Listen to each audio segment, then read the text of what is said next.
Back here on Geoff's Thunderbird. Picking up where Wes left off last time with the radio. As you can see, they, in the past, hacked in something different. You can see how janky this is. Now this radio is a modern radio that's correct for the car. Our problem now is our trim bezel will not fit correctly due to A, the dash pad cover, and B, well, this is all raised. I gotta go in here. This was all hacked with some snips and ghetto-ness, so I gotta gently tap this in flush again.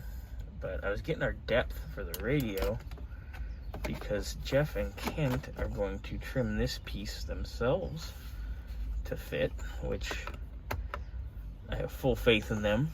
I'm going to help them. I'm going to mark it, get them going, get it trimmed, and we're going to team effort this and make it look beautiful. But it's going to be a lot of work. What isn't in the classic car game? Because everybody has hacked things through all the years.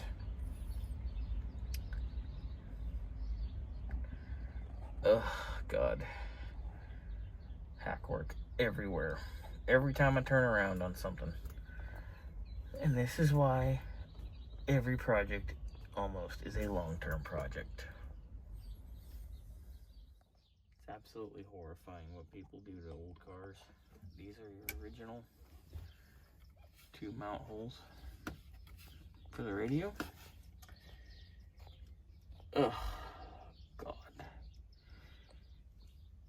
I've tapped this baby a little smoother.